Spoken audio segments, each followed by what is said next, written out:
A un seminario institucional más de la Escuela Nacional de Ciencias de la Tierra, la ENCIT.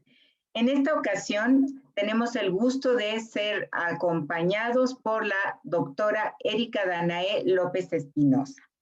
Antes de que ella inicie su presentación, como siempre, les daré una breve semblanza académica de su trayectoria.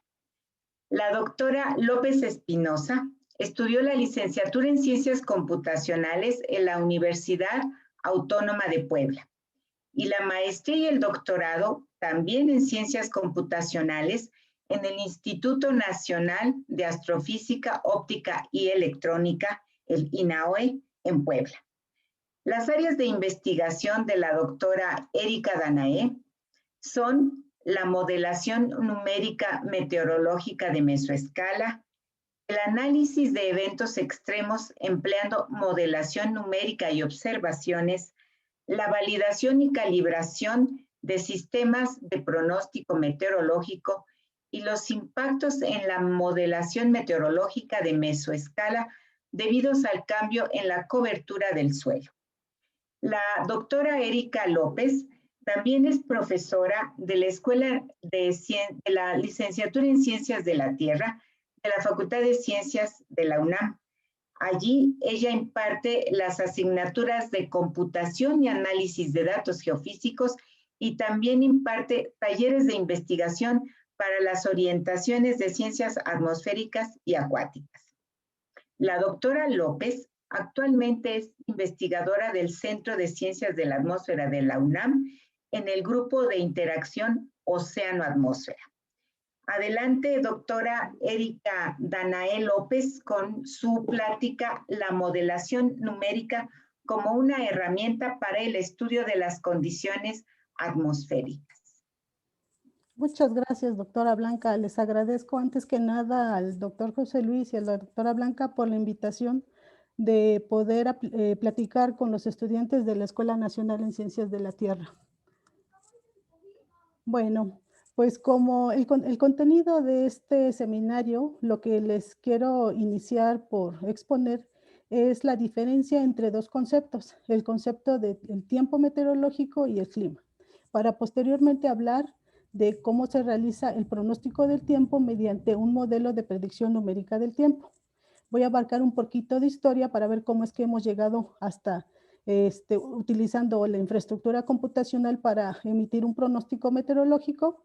Vamos a hablar a grandes rasgos de un ejemplo práctico de un sistema de pronóstico meteorológico que es el que se emite en el Centro de Ciencias de la Atmósfera del UNAM y algunas investigaciones empleando un modelo de pronóstico numérico del tiempo, modificando el cambio de uso de suelo y para analizar el impacto ya sea en las condiciones atmosféricas de escenarios pasados, presentes y futuros. Bueno, como les mencioné, lo que quiero es que tengan claro dos conceptos. Posiblemente ya los han visto en su carrera, que uno tiene que ver con el tiempo meteorológico y otro tiene que ver con el clima. El tiempo meteorológico se refiere a las condiciones atmosféricas actuales de la atmósfera en un lugar determinado, es decir, lo que está ocurriendo en este momento. Como podemos ver ahorita, tenemos el cielo nublado. Ahorita vamos a hablar de un ejemplo en particular. Y el clima es el patrón promedio de ese tiempo que ha ocurrido durante 30 años, de acuerdo a la Organización Meteorológica Mundial. Entonces aquí les pongo dos ejemplos para la Ciudad de México. Entonces, el pronóstico que se emitió el día de ayer para la Ciudad de México se pronosticó que iba a haber un ambiente fresco, cielo despejado en la mañana y nublado por la tarde, con probabilidad de lluvia, seguramente en unas horas va a llover, y una temperatura máxima que iba a oscilar entre los 27 y 29 grados centígrados y una temperatura al amanecer de 13 y 15 grados centígrados. Por otro lado, cuando hablamos de clima de la Ciudad de México, nos referimos a las características que encontramos en un promedio muy largo, es decir, podemos hablar en la Ciudad de México que tenemos un clima seco a semiseco en el noroeste, un clima templado donde se encuentra mayormente la mancha urbana y un clima húmedo en las serranías donde se encuentra el Ajusco.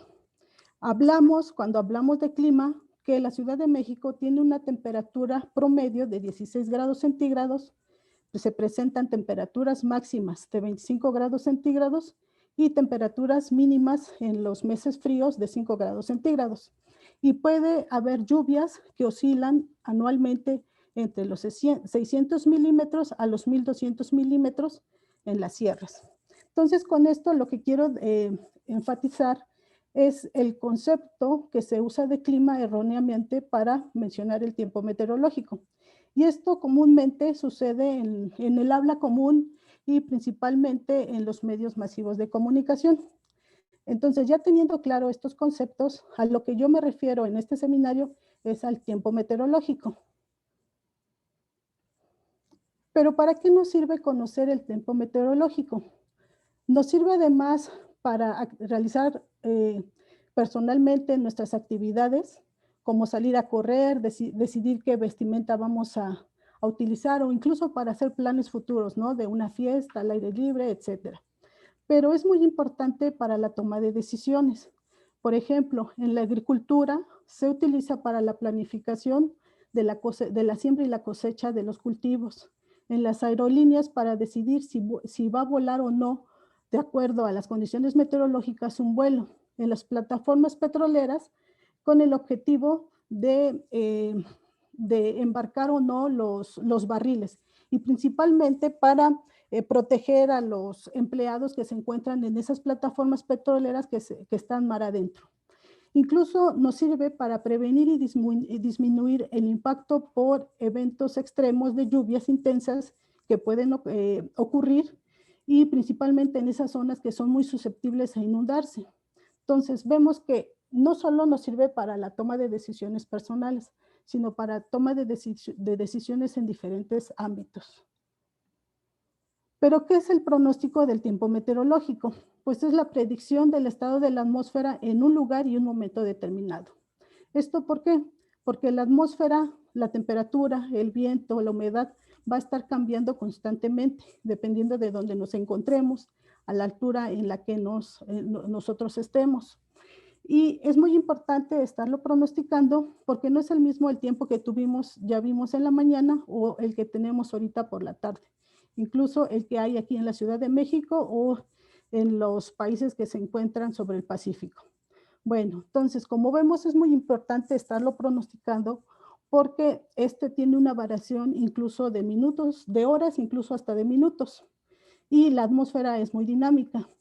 Sin embargo, la frecuencia con la que nosotros estemos pronosticando el tiempo meteorológico va a depender tanto de la información que nosotros contemos al inventar un modelo y de la infraestructura computacional que tengamos disponible en ese momento. Ahora bien, ¿qué es la predicción numérica del tiempo? Ya vimos el concepto de realizar un pronóstico, una predicción meteorológica, pero ¿cómo se hace mediante un modelo numérico? Bueno, pues la predicción numérica del tiempo, o PNT en español, es un método de pronóstico del tiempo que va a emplear un conjunto de ecuaciones que van a describir el movimiento del fluido. En este caso va a ser la atmósfera. Estas ecuaciones de pronóstico se van a traducir a programas computacionales que van a poder ser ejecutados en una computadora. Y entonces, la predicción numérica del tiempo va a utilizar ecuaciones de pronóstico resueltas mediante métodos numéricos que también se utilizan parametrizaciones para procesos específicos de los cuales suceden en la atmósfera y que no pueden ser resueltos explícitamente en el modelo. Entonces, para eso requerimos parametrizaciones también y condiciones iniciales, que serían las condiciones de cómo se encuentra la atmósfera actualmente. Con todo eso, nosotros vamos a poder predecir el estado futuro de la atmósfera. Sin embargo, hay algo que debemos de tener en mente y no lo tenemos que perder de vista cuando utilicemos un modelo numérico. Los modelos de predicción numérica del tiempo incluyen omisiones, estimaciones, aproximaciones y compromisos que se toman desde el momento en que uno decide utilizar un modelo numérico. Es decir, si nosotros nos decantamos por un modelo en particular regional que utiliza una representación de malla que resuelve las ecuaciones mediante un método numérico por ejemplo, diferencias finitas, vamos a tener asociado un error a las variables que estamos pronosticando. Pero lo importante, bueno, esto es tenerlo claro, porque los modelos numéricos son una descripción, una aproximación de lo que está sucediendo en la realidad. Entonces siempre vamos a tener un error asociado. Sin embargo, lo importante no es siempre tener el modelo correcto, sino tener un modelo que tenga la capacidad de predecir la atmósfera. Pero ¿cómo se hace entonces a grandes rasgos utilizando un modelo de predicción numérica del tiempo? Bueno, pues aquí les pongo un esquema gráfico en donde podemos observar el flujo de datos. A partir de observaciones, pueden ser observaciones desde estaciones meteorológicas, información de satélites, de radares, de boyas que se encuentran en mar, de radiosondeos, se le aplica un control de calidad a estas observaciones con el objetivo de eliminar y corregir los datos. Una vez que ya se corrigen los datos y que tenemos la descripción de cómo se encuentra la atmósfera en este momento, ya se utilizan esos programas que contienen los modelos numéricos que resuelven las ecuaciones de pronóstico en donde se ve la dinámica y la termodinámica de la atmósfera. Se ejecutan en supercomputadoras para obtener una salida. Sin embargo, esa salida pues no es tan digerible, digamos, por los usuarios. Entonces es necesario aplicarles un postprocesamiento con el objetivo de obtener ya un pronóstico a partir de un boletín que se genere, de mensajes de texto, incluso de mapas, de videos, etcétera. Ya un producto que pueda ser transmitido a la población o a los tomadores de decisiones. Entonces aquí lo que les quiero presentar son la diversidad de productos que se pueden generar a partir de un modelo de predicción numérica del tiempo. En contornos verdes observamos aquellos productos, páginas y redes sociales relacionados con el Servicio Meteorológico Nacional, la cual es la entidad oficial encargada de emitir el pronóstico en toda la República. Entonces, si nosotros entramos en su página, ellos incluyen avisos especiales, reportes, informes, mapas en sus redes sociales, ponen la información que están generando a partir de un pronóstico numérico. Incluso pues, los invito a descargar esta aplicación que es Conagua Clima para tener en su dispositivo pues ya información más certera y en donde hay un rigor científico atrás para saber las condiciones atmosféricas del lugar en donde ustedes se encuentran. Incluso de una manera muy atractiva emite un video muy pequeñito de aproximadamente 2 minutos todos los días en donde nos dice cómo van a estar las condiciones atmosféricas a nivel nacional. Ay, perdón. Ahora bien, aquí en la parte central también les pongo información que pueden encontrar en internet, por ejemplo, el MeteoBlue o el Windy, en donde pueden encontrar el pronóstico meteorológico a nivel mundial. En este caso en particular se pronostican 7, 11 hasta 14 días para revisar el pronóstico en una región de estudio a partir de modelos regionales. Y ya en la actualidad lo que tenemos acceso es a tener el pronóstico prácticamente en nuestra mano. En estos dispositivos inteligentes o en estos relojes inteligentes en donde podemos agregar simplemente el lugar donde nos encontremos y revisar constantemente cómo van a estar las condiciones atmosféricas en donde nos encontremos.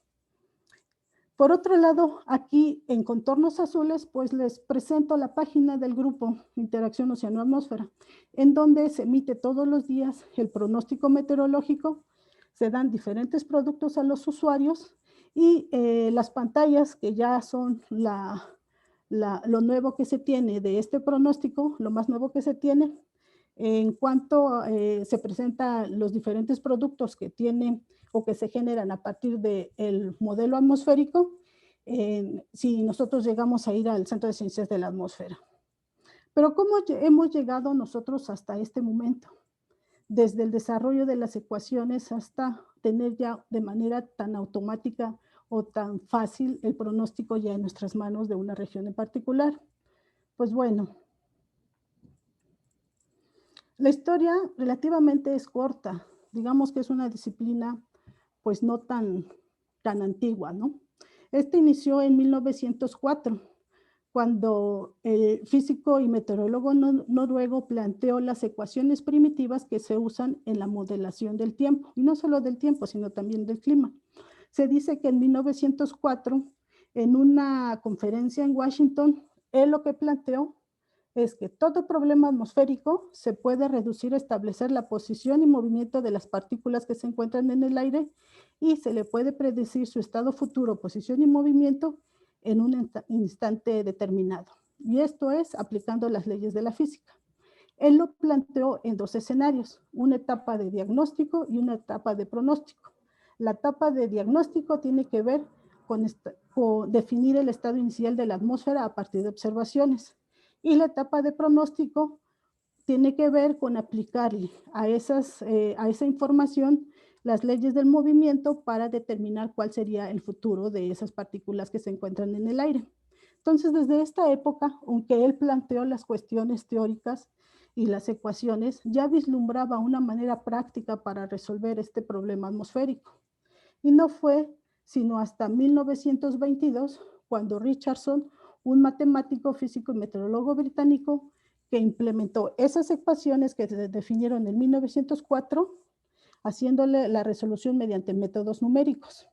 Él se dice que la aplicó en una malla que se definió en la parte central de Europa, la que se presenta en la imagen que estoy señalando, y resolvió esas ecuaciones mediante el método numérico de diferencias finitas a mano.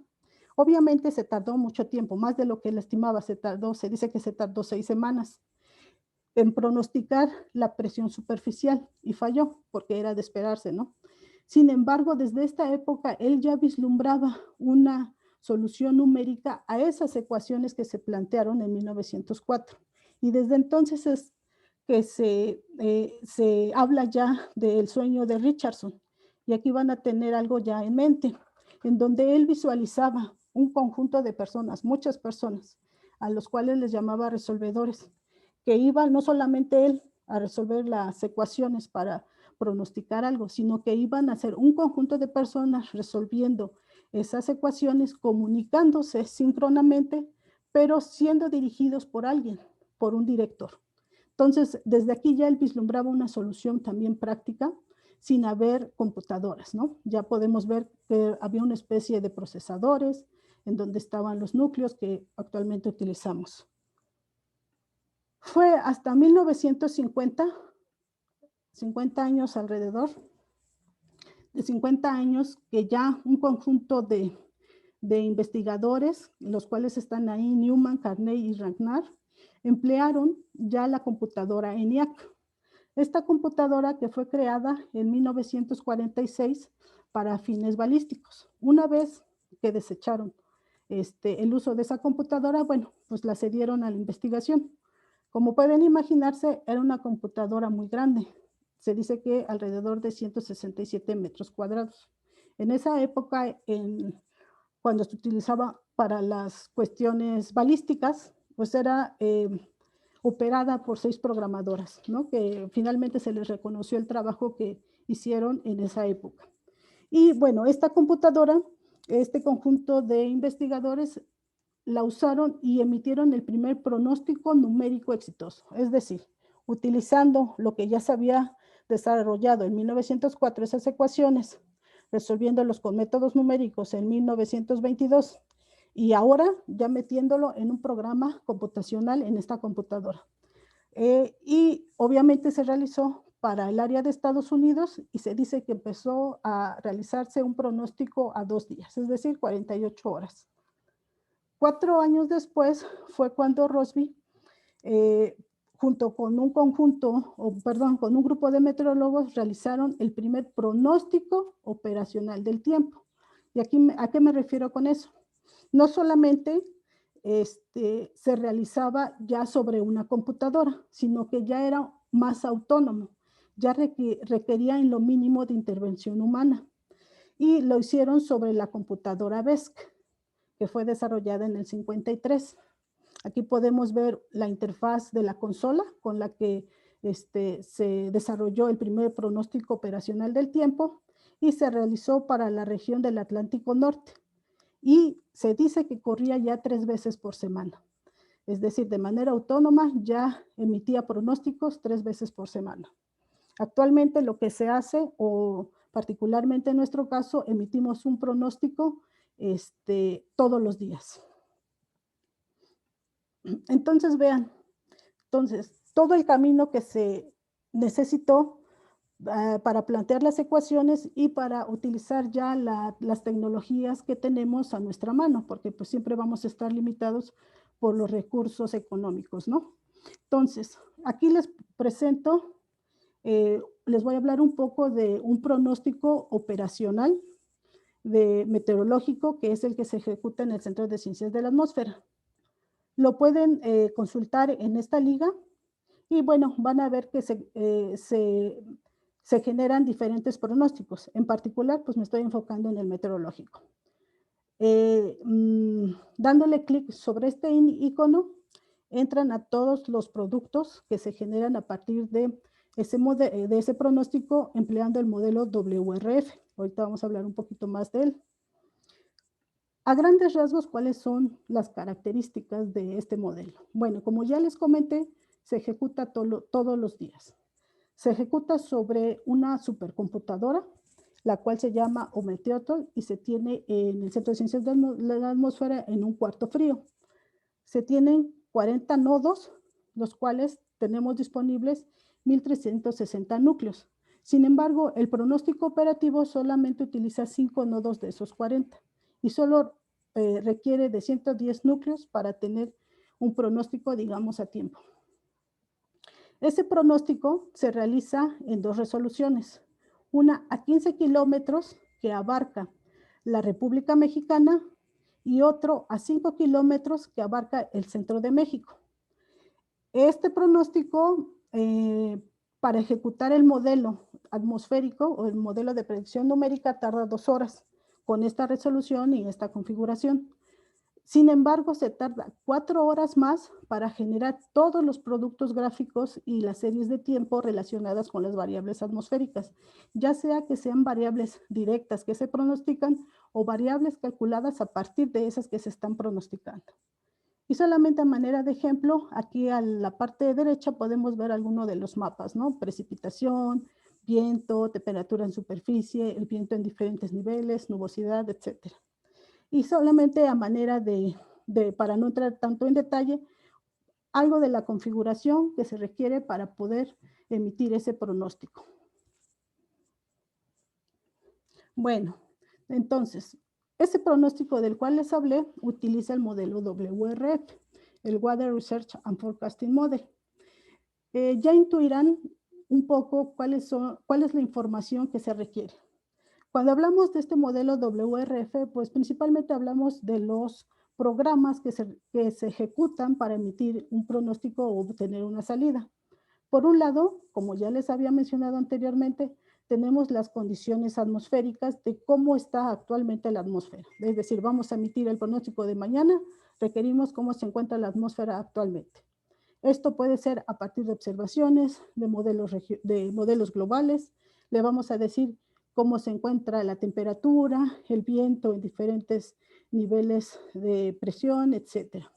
Y por otro lado, requerimos de información que nos caracterice cómo se encuentra la superficie o la región en donde nosotros queremos pronosticar la atmósfera. Por ejemplo, tenemos que dar la información de topografía, orografía, de suelo, de si es suelo de arcilla, limo, arenoso, si es una mezcla de ellos, si se encuentra urbanización en cierta área, cuál es el coeficiente de rugosidad asociada a esa urbanización, qué tipo de vegetación existe, si hay matorrales, si hay pastizales, si hay bosques mixtos. Todo ese tipo de información se le da al modelo para que empiece a inicializar las condiciones que nos van a ayudar a pronosticar el tiempo de mañana. A partir de un conjunto de programas que se llaman WPS, se prepara toda esa información que nosotros definimos o que le damos a nivel global, solamente para la región o el dominio que nosotros vamos a pronosticar. Una vez que se lleva a la resolución que nosotros queremos trabajar, por ejemplo, como les dije, de 5 kilómetros, 15 kilómetros, puede ser hasta 1 kilómetro, aplicamos ya la parte o los programas que nos van a ayudar a la resolución de esas ecuaciones de pronóstico y las cuales nos van a obtener un archivo con todas las variables pronosticadas que nosotros o que el modelo pueda manejar. A partir de eso, pues ya nosotros emitimos los diferentes productos que les hablé en diapositivas anteriores. Entonces, ahora de lo que les quiero hablar es de algunas investigaciones que hemos desarrollado para, aplicando más que nada el modelo WRF, ya con la experiencia que tenemos de utilizarlo como un sistema de pronóstico operativo. Y estas son las siguientes. Por un lado, lo que quisimos atacar primero es mejorar, porque ya les había dicho anteriormente, nosotros podemos emitir un pronóstico a partir de las condiciones que le demos al modelo. Sin embargo, si nosotros les damos condiciones pues no tan representativas, nos va a tener pronósticos con mayores errores. Entonces, si bien el modelo WRF ya trae una caracterización a nivel global, es decir, a nivel mundial del uso de suelo que existe en el planeta, si nosotros observamos más detalladamente esta información, observamos que esta información no es la más adecuada o la que describe mejor las condiciones de uso de suelo que se encuentran en México. Entonces, vean en la imagen de la izquierda la información que trae por defecto el modelo, de la cual se pueden hacer pronósticos. Y aquí en la imagen de la derecha, pues la información que utilizamos para actualizar esta información, que ya va más acorde con el uso de suelo que actualmente tenemos en el Valle de México. Y bueno, como era de esperarse, pues las variables atmosféricas pronosticadas reducen el error al utilizar este tipo de información nueva. Entonces, aquí en las imágenes de abajo, en las gráficas de abajo, lo que les presento es de manera visual el perfil de viento diurno de un promedio mensual de temperatura y de precipitación. Entonces, en color verde, lo que podemos ver es el comportamiento de una estación meteorológica, cómo se encuentra el viento. En la línea más negrita, en verde, observamos el promedio de ese comportamiento mensual y en las sombras podemos observar el comportamiento de más o menos una desviación estándar dentro de ese comportamiento mensual. Es decir, tenemos las observaciones en verde. En color rojo vemos el pronóstico utilizando la nueva información de uso de suelo, la que caracteriza mejor la región de estudio. Y en color azul vemos la información de uso de suelo que trae el modelo para nuestra región de estudio también. Bueno, podemos ver de manera general cómo ambos pronósticos pues siguen de cierta manera ese comportamiento diurno del viento y de las tres variables que les estoy presentando aquí. Sin embargo, con los nuevos datos, ese error es reducido y la línea roja ya se parece más a lo que se está observando por los sensores meteorológicos. Y esto es debido a la urbanización que se le está metiendo al norte de la ciudad, el cual tiene asociado un índice de rugosidad que interviene en el pronóstico del viento y que hace que esas sobreestimaciones que se tenían cuando se tenían pastizales o matorrales, ya sea más parecido ese pronóstico a la observación. Y lo mismo sucede con la temperatura. Para los máximos y mínimos, la línea roja nos parece más a la línea verde, que es a la que queremos llegar, y la línea azul está un poquito más alejada de esas observaciones. Esta mejora en el error lo observamos, o en la reducción del error, lo observamos en esas dos variables, en el viento y la temperatura principalmente. Sin embargo, para precipitación no lo observamos directamente en las estaciones meteorológicas, pero sin embargo, sí observamos que al introducir nuevo uso de suelo que representa mejor esas características, cambian los patrones espaciales de precipitación. Por otro lado, teniendo ya una mejora en el funcionamiento de este modelo, lo que nos dimos a la tarea es analizar cómo serían las condiciones meteorológicas si tuviéramos ese gran sistema lacustre del Valle de México. Aquí, en la siguiente diapositiva, lo que les muestro es la evolución de ese sistema de lagos sobre el cual ahorita en la Ciudad de México estamos asentados. Alrededor de 1500 teníamos ese gran sistema de lagos que medía aproximadamente una superficie de 1500 kilómetros cuadrados. Este estaba compuesto, si recuerdan, ahora que son los 500 años de la fundación de Tenochtitlan, por 5 lagos, que era el lago de norte a sur, el de Zumpango, Xalcotán, Texcoco, que es el más grande, Xochimilco y Chalco.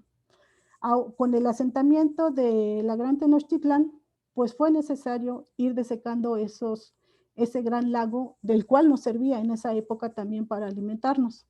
Pero fue desecado principalmente pues, por los problemas que había de inundación debido a las precipitaciones.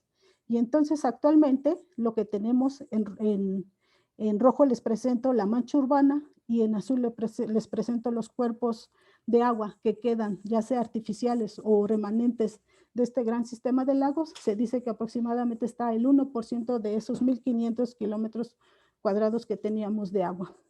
Pues bueno, el experimento consistió en lo siguiente.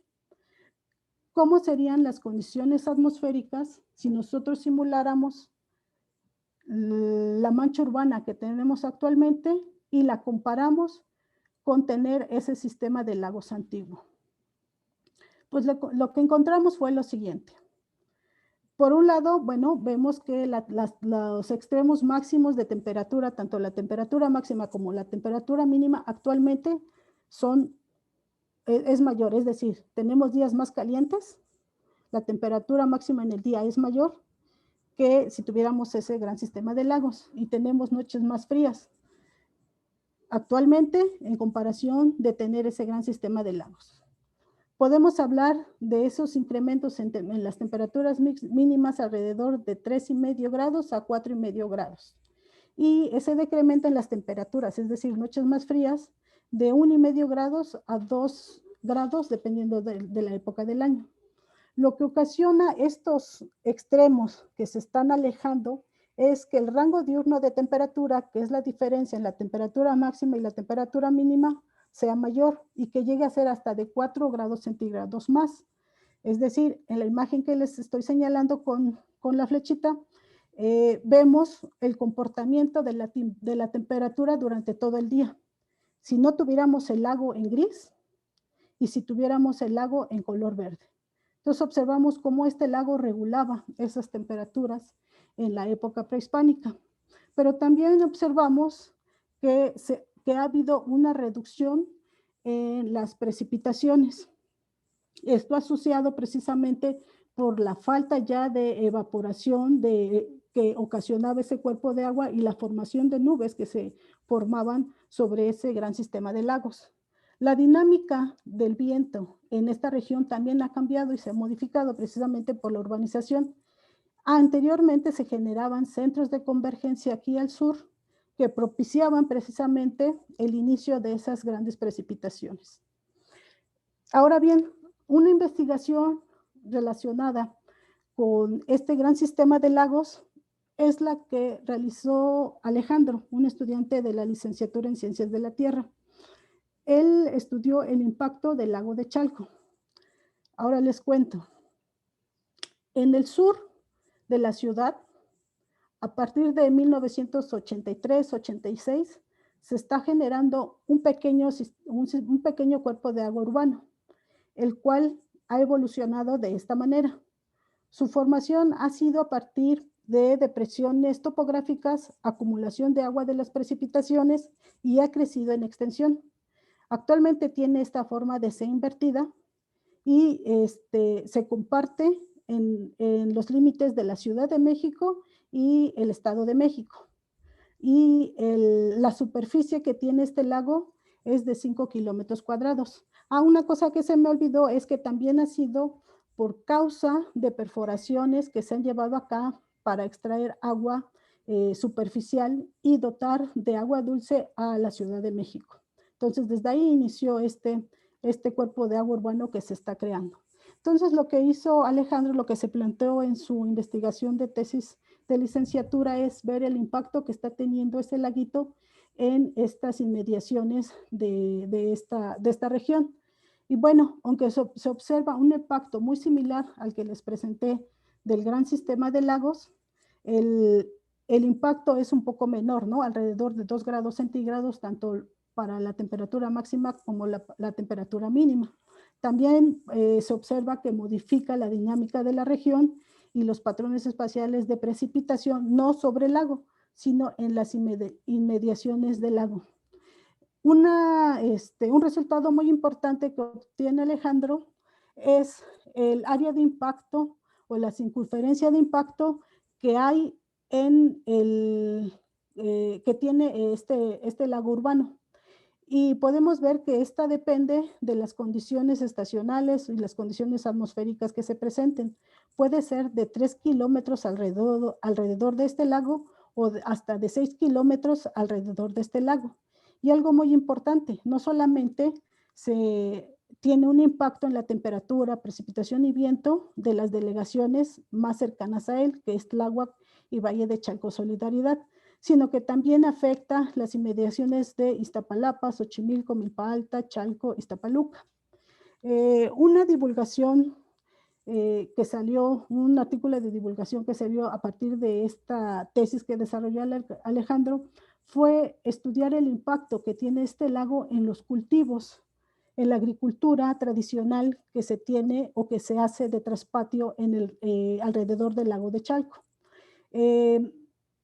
Vimos, o más bien, una tesis de licenciatura por una alumna del doctor Omar Arellano, encontró que se producen alrededor de 26 productos agrícolas, entre los cuales destacan el tomate, el maíz, el apio y la lechuga. Entonces, si no existiera este sistema de lagos tan pequeñito, ¿cómo está impactando en estos cultivos? Nosotros sabemos o he sabido que un cultivo crece de una manera óptima de acuerdo a un cierto rango de temperatura. Entonces, como este pequeño lago urbano está decrementando la temperatura tanto máxima y mínima, no está, o más bien está siendo la temperatura idónea o el rango idóneo de crecimiento principalmente para impactar de manera positiva en los cultivos de tomate y de maíz. Si requieren de mayor información, bueno, les dejo estas 2 referencias en donde pueden profundizar un poco más sobre el tema. Y finalmente, lo que les quiero hablar es de un proyecto que estamos desarrollando junto con el ANSYS, el Laboratorio Nacional de Ciencias de la Sostenibilidad de la UNAM. Lo que estamos haciendo acá es ver el impacto térmico que les voy a presentar acá, y ya en un futuro muy cercano queremos ver también el impacto social que tiene un escenario de crecimiento urbano proyectado a 2060 sobre la zona metropolitana de la Ciudad de México. En rojo les presento la mancha urbana actual sobre la cual nosotros estamos. Y en color rojo, del lado, en la imagen de en medio, está la proyección urbana si tomamos el camino de no hacer nada, ¿no? Si dejamos crecer la mancha urbana hacia cuerpos de agua, esos pequeños remanentes que quedan, si dejamos crecer sobre suelo de conservación, si dejamos crecer a como quiera, sin regulación, ¿no? Aunque este escenario suena un poco loco, catastrófico, no está tan alejado de lo que podría suceder porque pues al sur de la ciudad hay muchos asentamientos no regularizados y que se siguen dando sobre esos suelos de conservación o áreas naturales protegidas. Entonces, lo que estamos aquí analizando es cómo se va a comportar la temperatura si tenemos una política de inacción sobre el ordenamiento territorial. Bueno, pues aquí este escenario, digamos, actual hacia esta proyección Estamos calculando que tiene un cambio de uso de suelo de alrededor de 3.622 kilómetros cuadrados. Y bueno, va a haber asociada una pérdida de pastos, agricultura, bosques, en su mayoría, dependiendo, ¿no?, de la cobertura que sea afectada. Y lo que utilizamos es precisamente el modelo atmosférico WRF para correr la simulación de cómo se encuentran las condiciones actuales de la atmósfera y si le metiéramos esta proyección a 2060 y comparamos esos resultados. Los cambios en temperatura que pudiéramos estar experimentando sobre la región afectada serían principalmente pues, en la Ciudad de México, Estado de México, y llegarían hasta Hidalgo. No solamente sobre ese crecimiento que se está proyectando, sino también en áreas alejadas o alrededor de ese crecimiento urbano. La entidad mayormente afectada sería el Estado de México a nivel estado, principalmente la temperatura mínima, habría un decremento en esta característica, pero también podemos llevar este estudio a nivel municipal, que es lo que les presento en esta diapositiva. En esta diapositiva podemos ver el comportamiento de cómo sería el impacto o el incremento en la temperatura promedio a nivel municipal, cómo sería el impacto en la temperatura máxima, que estaríamos hablando de 0.1 a 1 grado centígrados, y cómo sería el impacto en la temperatura mínima, que sería ya hasta de 4 grados centígrados, ¿no? Abajo de 4 grados centígrados. ¿Cuáles serían los municipios o las demarcaciones mayormente afectadas? Para la Ciudad de México sería Xochimilco y Tláhuac, para Estado de México sería Tonanintla y Jaltenco, y igual, ¿no? Tenemos para el Estado de Hidalgo. Entonces ya un trabajo que estamos desarrollando es precisamente ver cómo este impacto térmico tendría repercusiones en las sociedades más vulnerables. Y bueno, ya es hasta aquí el tiempo y hasta aquí quería dejar el seminario que les estoy presentando y quedo abierta a cualquier comentario que tengan. Gracias. Muchas gracias, doctora Erika Danae. Realmente qué interesante plática. Hay algunos comentarios y preguntas que más o menos resumo. ¿Por qué se puede pasar de un clima seco a otro húmedo en un área relativamente pequeña? ¿Me las dice todas o las vamos? No, de una en una. Ah, ok. Bueno, aquí ya no les puse la topografía de cómo se encuentra, pero aquí la podemos ver. La Ciudad de México. Entonces, en la Ciudad de México tenemos estos diferentes climas precisamente por estos rangos de montaña, los cuales tenemos al sur y al este de la ciudad. Y en estos rangos de montaña es precisamente en donde están esos climas más húmedos. Y en la planicie, en donde tenemos ya la introducción de esos vientos del norte, es donde tenemos ya climas más secos. Es precisamente por la topografía tan compleja que tenemos en esta región y precisamente por esta topografía tan compleja es que resulta en tener pronósticos con un mayor error, precisamente por este tipo de procesos que pueden ocurrir entre las montañas y las planicies. Gracias. ¿Cuáles variables de las usadas en el pronóstico del tiempo son las más difíciles de modelar? Ah, ok. Bueno, pues dentro de las variables que se mencionan en la literatura y por experiencia que al trabajar ya con estos modelos, pues es la precipitación. La precipitación precisamente porque incluye ya procesos de microfísica que no pueden ser resueltos explícitamente, entonces se utilizan parametrizaciones. ¿Sí? Y es por eso que estos procesos que requieren ya de procesos más finos y de resoluciones de ecuaciones ya en la vertical, de esos movimientos verticales, es que está asociado, se puede decir que la precipitación es de una de las variables más difíciles de pronosticar. Por eso es que encontramos errores más grandes en esta variable también. Claro. El crecimiento de las manchas urbanas de Toluca y Puebla, aunado al del Valle de México, ¿tiene efectos sobre las variables atmosféricas a nivel regional? Sí. A ver, déjenme mover un poco. Sí, y eso lo podemos, bueno, no pongo aquí los mapas que se generan esta, con esta actualización que se hizo de uso de suelo, pero sí se modifican. Si la pregunta es si de aquí llega a impactar acá, un poco menos por los rangos de montaña que tenemos. Sin embargo, el cambio de uso de suelo que está ocurriendo acá, sí, sí se ve afectado en estas variables atmosféricas. ¿Podrías comentar un poco más sobre el uso de los términos pronóstico y predicción en las ciencias atmosféricas? ¿Son sinónimos?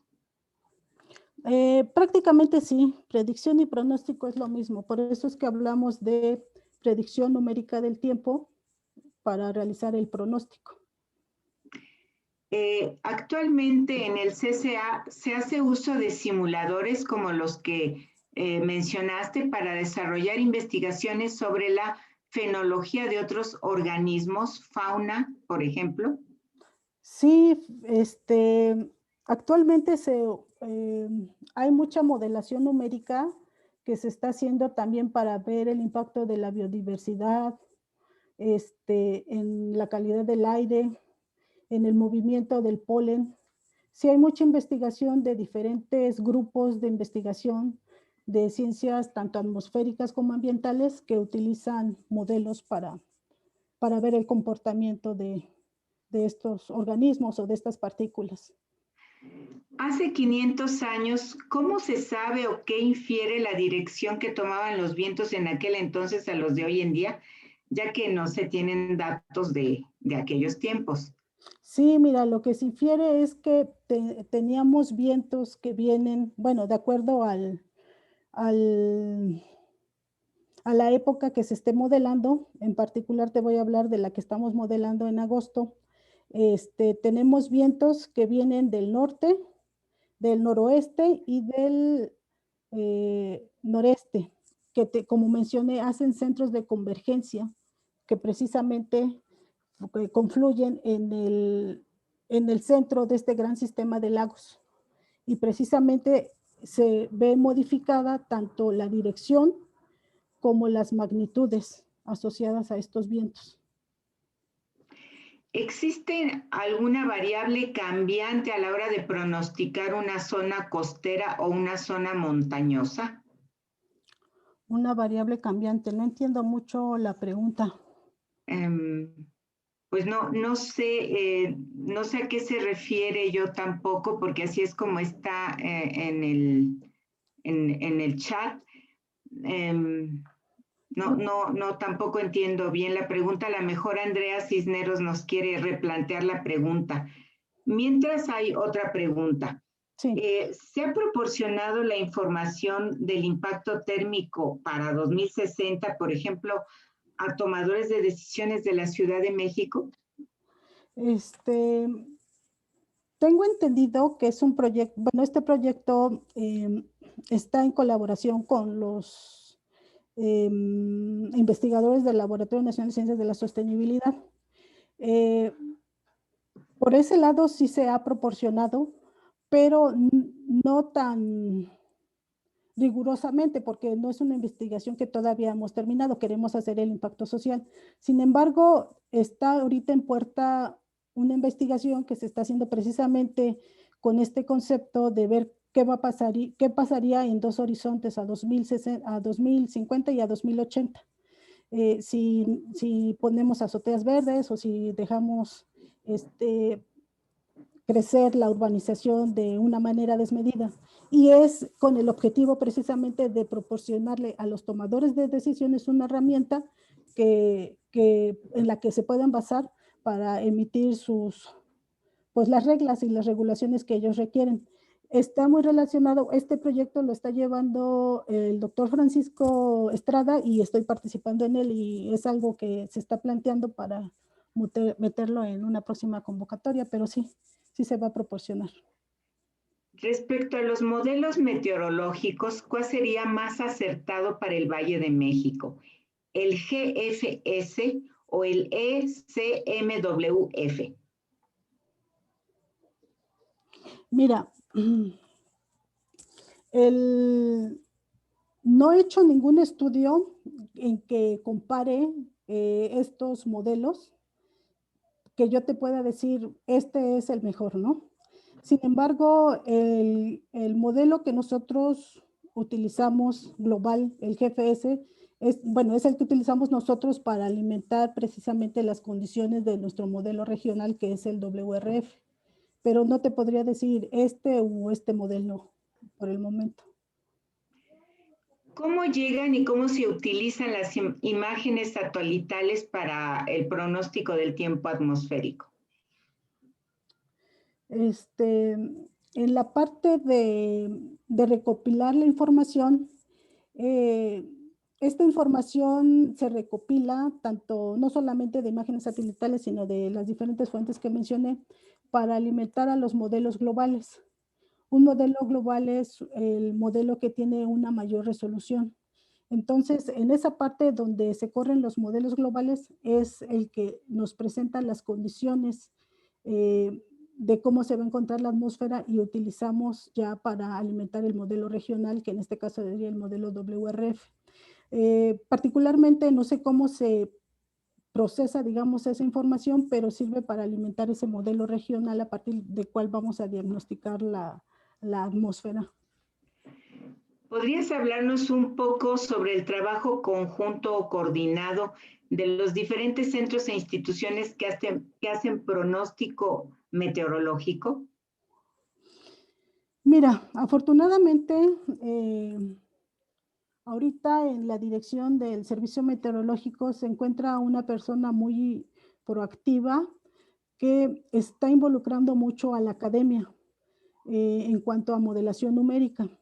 Entonces, ahorita ya hay una relación, digamos, más estrecha de épocas anteriores, en donde se hace ya una colaboración precisamente con el Servicio Meteorológico Nacional. Entonces, digamos que ya ahorita sí hay más comunicación, tanto en la academia, a nivel nacional, en los diferentes centros públicos, con el servicio.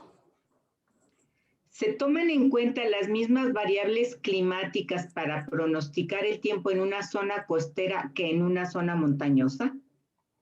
Sí, mira, de hecho el modelo WRF se aplica a nivel regional, como viste, el dominio de simulación abarca precisamente los mares, ¿no? Las costas que se encuentran tanto en el Golfo como en el Pacífico. Entonces, podemos obtener el viento en superficie sobre el mar. Sin embargo, lo más adecuado o lo más idóneo sería tener un modelo acoplado que involucrara precisamente el comportamiento, ya no de la superficie como nos encontramos en tierra, sino del comportamiento en el mar, para tener un pronóstico más certero. Bueno, parece que ya no hay más preguntas específicas del auditorio. Yo te tengo una pregunta para que me comentes, Erika. ¿Fue buena idea fundar la Ciudad de México sobre el área lacustre del Valle de México? Claramente no fue una buena idea, pero si no se hubiera fundado no estaríamos aquí. Tanta subsidencia que hay al noreste, los hundimientos que vemos, inundaciones que vemos precisamente por esa subsidencia, pues nos dan fe de que la leyenda que decía que teníamos que encontrar esa águila parada sobre el nopal devorando una serpiente dicha por los sacerdotes no fue tan gran idea, pero sin embargo, si no se hubiera fundado, no estaríamos aquí platicando tú y yo y los demás. Pues sí. Bueno, Erika, muchas gracias. No sé si José Luis nos quiere hacer un comentario final. Sí, pues muchas gracias, Erika. La verdad es que me gustó mucho tu plática porque Bueno, además que se aborda un tema que de repente se trivializa mucho, ¿no? Porque el dar el pronóstico del clima, que es como en muchos medios se maneja, ¿no? Y el ponerse a dar una serie de temperaturas y que si va a llover, no va a llover, pues como vemos es una parte mínima de lo que se puede hacer en estos temas de pronóstico del tiempo. Es todo un tema en ciencias de la Tierra, como hemos visto. Me gustó mucho cuando hablas de las aplicaciones, esta relación que hay con las otras variables que componen el medio ambiente, la topografía, el uso del suelo, la influencia que tienen estos cambios en el uso del suelo. Este ejemplo del lago en Tláhuac me parece que es un ejemplo muy claro de cómo estas aplicaciones se pueden dar, la relación con la agricultura misma o la planeación urbana. Y me parece que es un tema que es muy bien que se haya abordado en este seminario, en un momento en que quienes estudian en nuestra escuela también van a empezar a orientarse hacia alguna de las especialidades que se ofrecen en la escuela, ¿no? Entonces me parece que ha sido pues, muy afortunada tu participación y además aprovecho para reconocer el trabajo que hiciste en la revisión del plan de estudios, así que seguramente esta visión que nos acabas de presentar se verá reflejada en el plan de estudios y en lo que pueden, estudiar quienes estamos o quienes están cursando la carrera en la ENSIT. Así pues que nada, muchísimas gracias Erika por tu plática muy interesante y seguramente pues nos veremos en la escuela y estudiantes seguramente seguirán tus enseñanzas, ¿no? Muchísimas gracias, de verdad. Al contrario, gracias a ustedes. Bueno, pues solo me resta volver a agradecer a la doctora Erika Danae López por esta muy interesante plática y invitar al auditorio el próximo miércoles 21 a otro seminario institucional más de la ENSIT, que en esta ocasión nos impartirá la doctora Dolores Ferrez. Pues muchas gracias a todos y tengan muy buenas tardes. Hasta luego.